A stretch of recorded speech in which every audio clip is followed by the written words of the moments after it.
Halo, bagaimana kabar Anda hari ini? Saatnya Anda menyimak berita Semarang bersama saya Rusdi Maulana. Kami akan menghadirkan sejumlah informasi menarik dan berikut 3 berita utamanya. Pegawai minimarket di Kabupaten Semarang jadi korban penusukan kawanan perampok, uang belasan juta rupiah raib.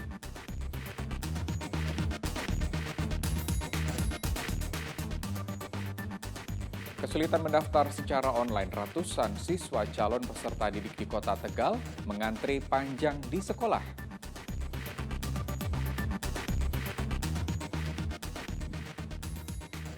Ketua Inasgok pastikan persiapan Asian Para Games 2022 selesai pertengahan Juli mendatang.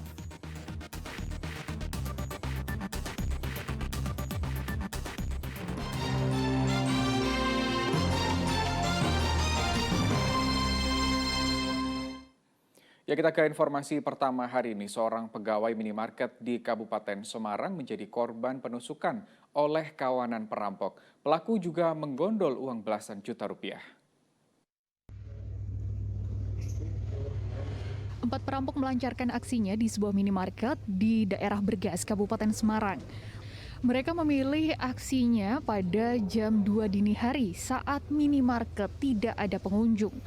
Mereka langsung menodong dan memaksa salah satu karyawan untuk menyerahkan uang. Karena korban diam, salah satu pelaku menusukkan senjata tajam hingga korban mengalami luka pada lengan dan bahu kiri. Aksi tersebut terekam dalam kamera CCTV minimarket. Berbekal rekaman CCTV itu, petugas dapat meringkus salah satu pelaku yang bernama Fajar Sidik, warga Genuk Baru, Candi Sari, Semarang. Pemuda 23 tahun ini tak berkutik saat disergap petugas gabungan Jatan Ras Polda Jawa Tengah dan Satreskrim Polres Semarang di depan rumahnya.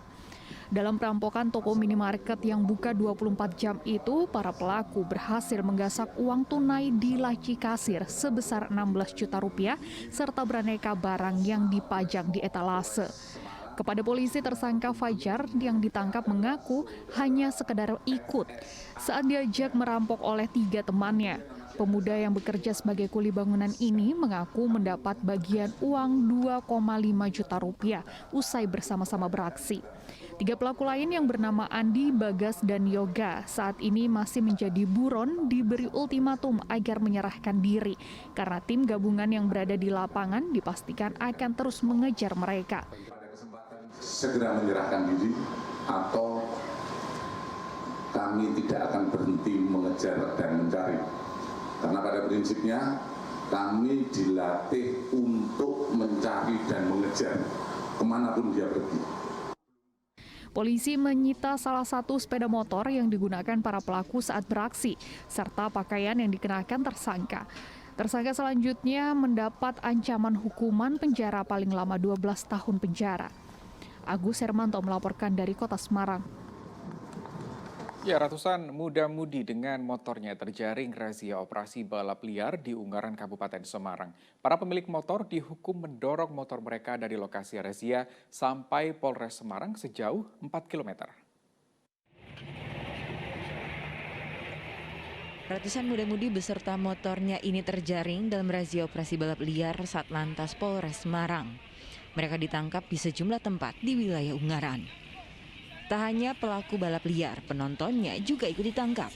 Mayoritas mereka yang ikut balap liar di Gor Wujil, Pandanaran.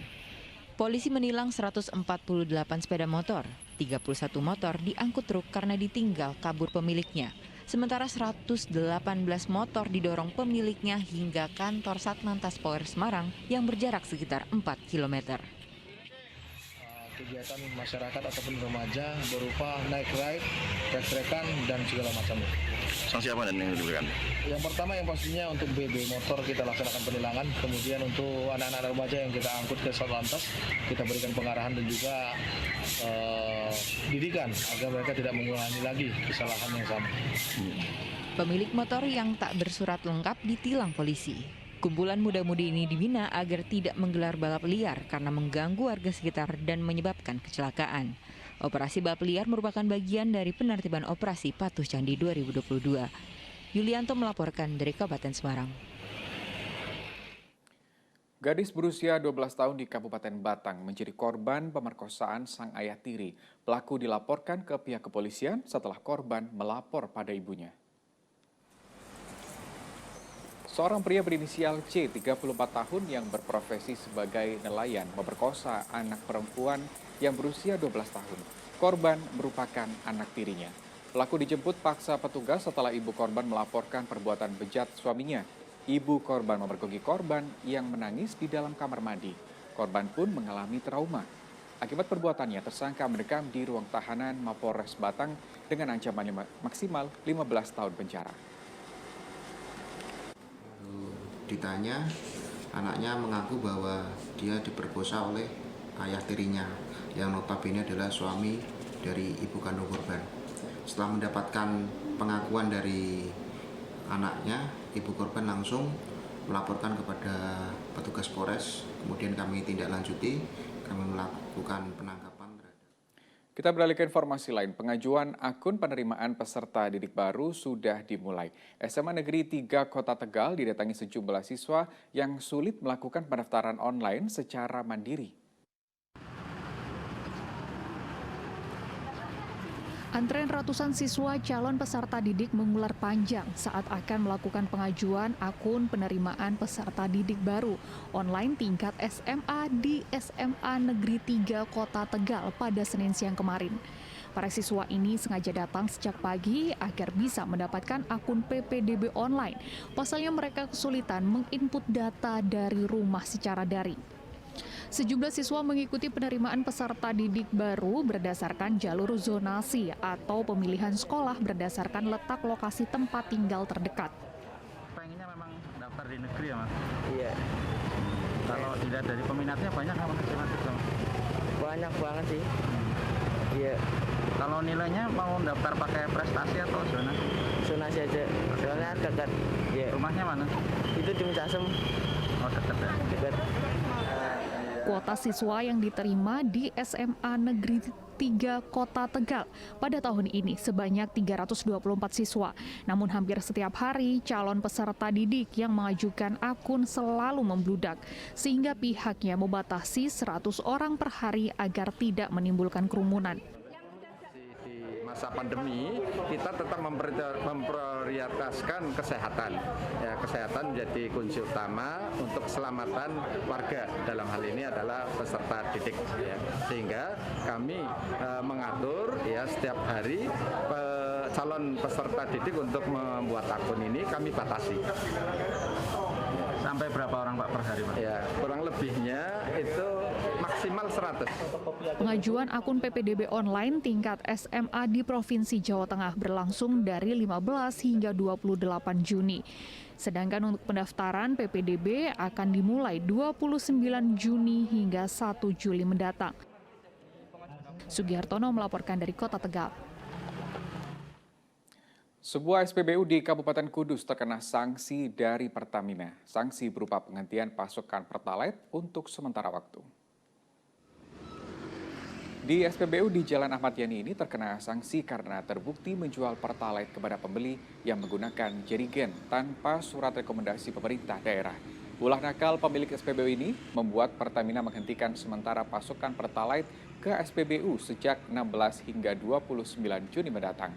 Sesuai keputusan Menteri Energi dan SDM tentang jenis bahan bakar minyak penugasan sejak 1 Januari 2022 tidak diizinkan penjualan BBM memakai jerigen, kecuali mendapat rekomendasi Pemda seperti nelayan dan petani. Pekan tersebut, SPBU tersebut tidak dipasok Pertalite oleh Pertamina karena SPBU tersebut terbukti menjual Pertalite kepada pembeli dengan jerigen tanpa surat rekomendasi dari dinas terkait. Pertalite merupakan BBM penugasan sehingga SPBU dilarang untuk menjual Pertalite kepada pembeli untuk diperjualbelikan kembali dan tanpa surat rekomendasi dari dinas terkait. Kita ke informasi lain, jumlah sapi suspek penyakit mulut dan kuku di Kabupaten Boyolali bertambah. Dinas Peternakan dan Perikanan kini gencar melakukan sosialisasi. Dinas Peternakan dan Perikanan Kabupaten Boyolali kini gencar melakukan sosialisasi pengendalian penyakit mulut dan kuku. Kegiatan ini dilakukan setelah banyaknya sapi yang diduga terpapar penyakit mulut dan kuku di Boyolali. Seperti halnya yang dilakukan di Desa Madu, Kecamatan Mojosongo pada hari Senin kemarin bertempat di Balai Desa Madu. Sosialisasi digelar di tempat ini karena sapi di Desa Madu hampir 80% suspek PMK dan satu sapi yang masih anakan mati. Jumlah sapi suspek PMK di Desa Madu pada bulan lalu hanya belasan ekor saja.